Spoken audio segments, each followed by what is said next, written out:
Bismillahirrahmanirrahim. Assalamualaikum warahmatullahi wabarakatuh. Raditu billahi robba wa bil islami dinah wa bi Muhammadin nabiyya wa rasulah. Alhamdulillahi rabbil alamin wa syukurillah amma ba'd. Langsung saja, nama saya Nurul Iman Hidayah dengan NIM 2020 A1D008.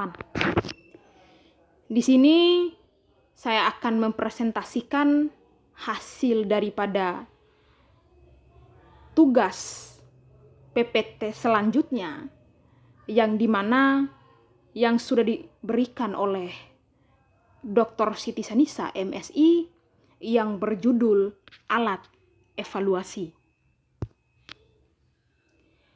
Langsung saja ke materi. Yang pertama, pengertian evaluasi. Evaluasi berasal dari kata evaluation, yang artinya suatu upaya untuk menentukan nilai atau jumlah. Kata-kata yang terkandung di dalam definisi tersebut pun menunjukkan bahwa kegiatan evaluasi harus dilakukan secara hati-hati, bertanggung jawab, menggunakan strategi, dan dapat dipertanggungjawabkan. Evaluasi dilaksanakan untuk menyediakan informasi tentang baik atau buruknya proses dan hasil kegiatan.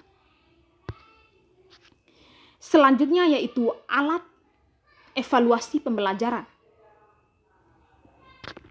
Pada dasarnya, alat evaluasi dapat dibagi dalam dua kelompok, yaitu tes dan non-tes. Tes adalah hasil belajar. Tes yang digunakan untuk menilai hasil pelajaran yang telah diberikan guru kepada peserta didiknya dalam jangka waktu tertentu. Standar tes adalah tes yang telah mengalami proses standarisasi, yakni proses validitas dan reliabilitas, sehingga tes tersebut benar-benar valid dan evaluable untuk suatu tujuan dan bagi kelompok tertentu. Dan biasa dibuat oleh para ahli psikologi atau instansi pemerintah atau tes CPNS. Sedangkan tes buatan guru sendiri adalah suatu tes yang disusun oleh guru sendiri untuk mengevaluasi keberhasilan proses belajar mengajar.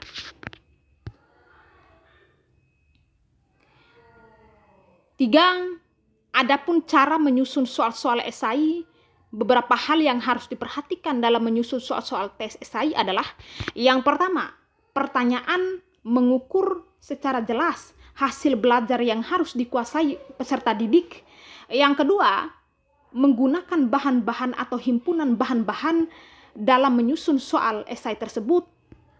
Yang ketiga, diawali dengan kata jelas, uraikan, sebutkan, bedakan, dan sebagainya. Yang keempat, rumuskan soal secara jelas sehingga tidak menimbulkan arti ganda bagi peserta didik. Yang kelima, sesuaikan panjang pendeknya dan kompleksitas jawaban dengan tingkat kematangan peserta didik. Dan yang keenam, tuliskan seperangkat petunjuk umum bagi tes tersebut. Yang keempat yaitu cara menilai soal-soal esai seorang guru hendaknya berpedoman pada aturan-aturan. Yang pertama, jawaban tersebut, tes esai, hendaknya dinilai sesuai dengan hasil belajar yang diukur. Yang kedua, buatlah kunci jawaban sebagai penuntun dalam men-skor. Yang ketiga, men-skoran hendaknya dilakukan dengan metode perbandingan dengan penggunaan kriteria yang sudah ditentukan sebagai penuntun.